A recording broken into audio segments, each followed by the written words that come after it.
Hello everyone, welcome to English Shorthand classes. Exercise 13. Get ready for the dictation.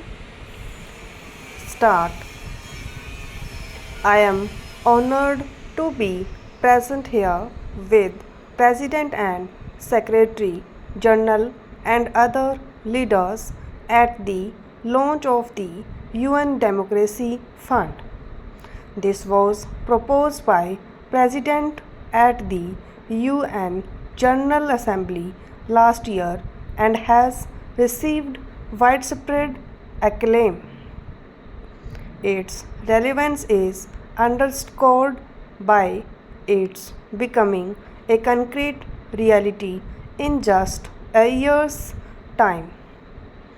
May I take this opportunity to express our solidarity with the people of New Orleans and other regions devastated by the destructive fury of Hurricane Katrina. Mr. President, you have our sympathies and support in your efforts to bring relief from pain to the people affected by this disaster. Excellencies, India is proud of its democratic heritage, which is rooted in the country's cultural traditions of tolerance, respect for different viewpoints, and a ready embrace of diversity. Mahatma Gandhi led us into a non-violent struggle not only to free India from colonial rule but to also ensure to our people the exercise of their democratic rights. To him, it was clear that the end to colonial rule would mean very little unless the broad masses of the people of India were empowered with democracy. We were also inspired by the ideals of freedom, equality, and justice that were the hallmarks of the great French and American revolutions. India's awakening to freedom in turn inspired freedom movements in Asia and Africa. A whole family of independent and proud nations took their place on the world stage. India sympathized with and supported their struggle to become masters of their own destiny. For us, the democratic ideal is a common heritage of mankind. Those fortunate to enjoy its fruits have a responsibility to share its benefits with others. As the world's largest democracy, it is natural that India should have been among the first to welcome and support the concept of a UN Democracy Fund. We believe that democracy based on universal adult suffrage empowers the most humble citizen of our country and give him a sense of dignity. Poverty, illiteracy, or socioeconomic backwardness do not hinder the exercise of democracy.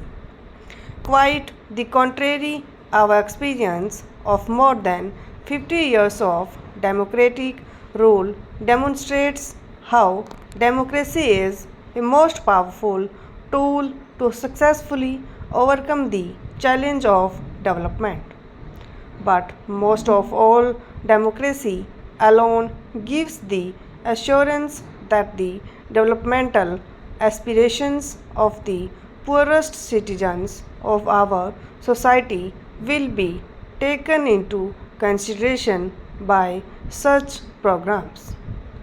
I bring the best wishes and felicitations of the people of India to this august assembly meeting in its historic 60th session. India has a special regard for the United Nations. The ideals of the UN run parallel to our own civilization ethos. This is the ancient Indian concept of Vasudevai Kutumbakam, or the whole world is one family. It is this idea of a shared destiny which encouraged this august assembly 5 years ago to adopt the Millennium Development Goals. May I take this opportunity to convey our deep condolences and sympathies to the government and the people of United States on the widespread destruction caused by Hurricane Katrina. At the turn of the century, there was growing recognition that the contemporary challenges of pandemic diseases, environmental depredation, and terrorism demand a global response. At the same time, there was hope and optimism. The world community welcomed advances in science and technology, which made it possible as never before in human history to confront these challenges. We had confidence in mobilizing the collective will and wisdom of nations to herald a new era of peace and prosperity. 5 years later, we find that the international community is generous in setting goals, slow in pursuing them. We must therefore make greater efforts to mobilize the needed resources to meet the Millennium Development Goals.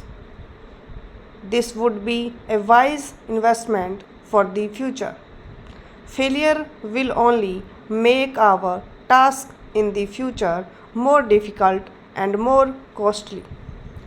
We in the developing world face a dual challenge: the domestic one of managing political, economic, and social change in an environment of rising expectations and growing disparities, as well as the global challenge of securing an international environment conducive to meeting our developmental aspirations. These challenges are interlinked, and success or failure will affect us all. We welcome the agreement reached on the draft outcome document to be adopted tomorrow. It is a roadmap for the work ahead to reorient the organization to meet the challenges of the present. India will be a willing participant in this process. All of us assembled here recognize that the United Nations is in need of urgent and comprehensive reforms.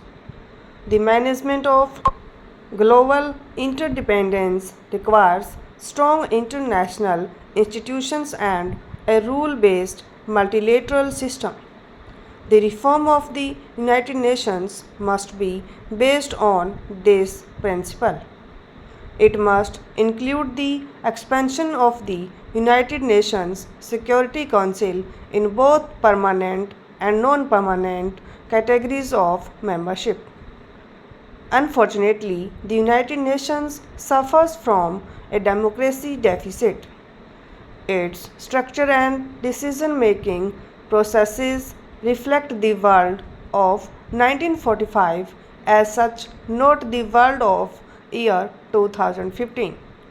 Unless the UN becomes more representative of the contemporary world and more relevant to our concerns. Stop.